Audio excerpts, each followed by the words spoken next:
বাংলা নতুন বছরের প্রথম দিন, বাংলা নববর্ষ 1432।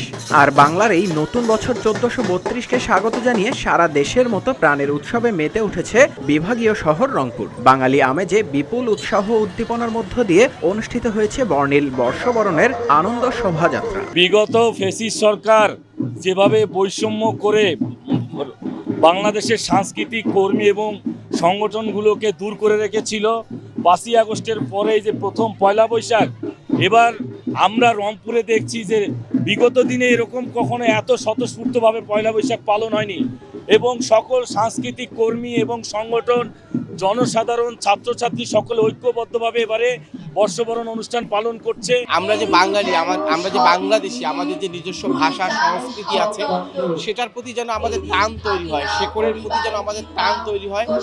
এই বাংলা নববর্ষ থেকে সেইটা যেন আমাদের ভিতরে বোধ তৈরি হয়। বিশেষ করে আমরা আঞ্চলিক ভাষায় কথা বলতে দ্বিধাবোধ করি। এবছর সার্বজনীন বাঙালির উৎসব বাংলা নববর্ষ উদযাপিত হতে যাচ্ছে। এর প্রত্যাশা অনেক বেশি। আমরা একটা অসাম্প্রদায়িক বাংলাদেশ দেখতে চাই। এদিন রংপুর জেলা স্কুল মাঠের বটতলা থেকে জেলা প্রশাসনের এই বর্ণিল শোভাযাত্রার উদ্বোধন করেন রংপুরের বিভাগীয় কমিশনার শহীদুল ইসলাম।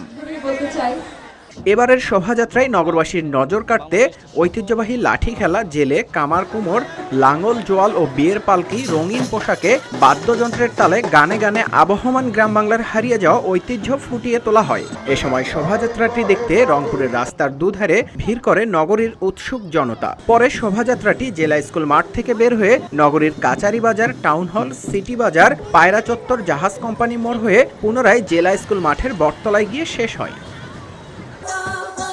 জেলা প্রশাসনের উদ্যোগে আয়োজিত শোভাযাত্রায় অংশ নেন বিভাগীয় commissioner Shahidul Islam, metropolitan police commissioner Mohammad Majid Ali, জেলা প্রশাসক Mohammad Rabiul Faisal, police super Mohammad Abu Saim.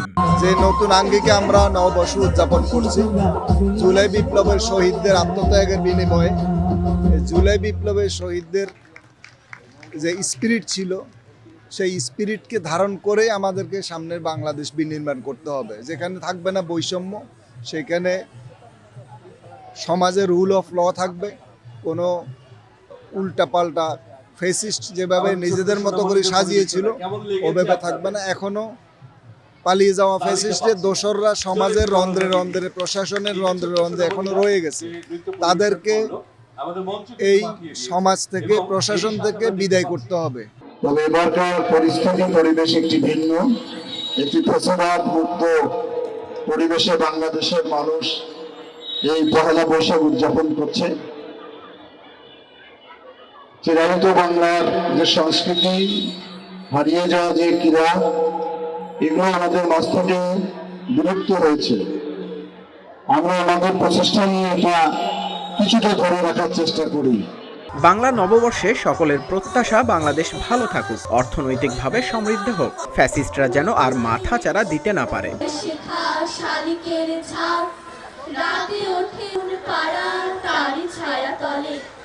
News desk, রূপালী বাংলাদেশ।